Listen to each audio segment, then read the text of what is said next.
Hello, నేనైతే నర్సాపురం వెళ్ళాను అనమాట సమ్ వర్క్ పర్పస్ మీద. ఇంకా నేనైతే కైకలూరులో ట్రైన్లో స్టార్ట్ అయ్యాను. ఇంకా స్టార్ట్ అయిన తర్వాత నర్సాపురం వెళ్ళాక అబ్బబ్బా ఎంత ఎండ ఉందంటే చాలా ఎండ ఉంది, వేడి. నేనైతే కొంచెం చినుకులు పడ్డాయి బాగానే ఉంటుంది అనుకున్నాను, కానీ అబ్బో బాగా ఉక్కపోసేసింది అనమాట.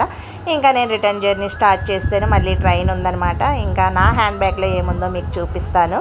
భగవద్గీత ఉందనమాట. నాతో పాటు నేను ఎప్పుడు భగవద్గీతని అయితే తీసుకువెళ్తాను, హ్యాండ్ బ్యాగ్లో పెట్టుకుంటాను. ఎప్పటి నుంచో ఉన్న అలవాటే. సో అలా హ్యాండ్ బ్యాగ్లో ఉంటుంది. ఎప్పుడన్నా ఫ్రీ టైం ఉన్నప్పుడు తీసి చదువుతూ ఉంటానన్నమాట. నాకైతే సునీత విలియమ్స్ గారుని పొగిడారు కదా, పొగడడం ఏంటిలేండి, ఆవిడ గొప్ప వ్యక్తి, పొగడడాలు అవి ఉండవనుకోండి.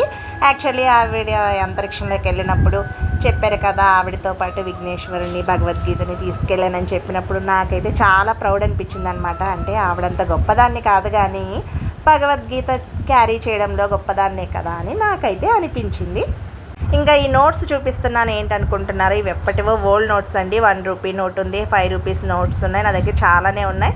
కానీ నేను ఏంటంటే అన్ఫార్చునేట్లీ ఎవరన్నా మీ దగ్గర 5 రూపీస్ 1 రూపీ నోట్స్ ఉన్నాయా, సమ్ అమౌంట్ ఇస్తామంటే మళ్ళీ అక్కడ పెట్టాను ఇక్కడ పెట్టాను అని వెతుకులాడకుండా ఇంకా రోజు నా దగ్గర భగవద్గీత ఉంటుంది కదా, సో భగవద్గీతలో పెట్టాను అనే థాట్ ఉంటుంది. నాతో పాటే గీత ఉంటుంది, గీతతో పాటే ఆ మనీ ఉంటాయి అని చెప్పేసి అలా నేను భగవద్గీతలో పెట్టాను అనమాట.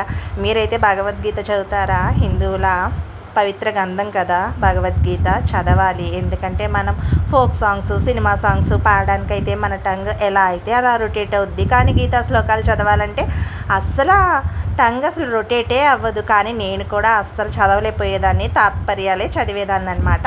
ఇంకా తర్వాత కొన్ని క్లాసెస్లో గీతా పరివార్లో జాయిన్ అవ్వడం వల్ల నేనైతే 3 అధ్యాయాలు అయితే చూడకుండా చదివేస్తాను, ఇంకా మిగిలినవి అయితే చూసే చదువుతాను. Please subscribe my channel, my video.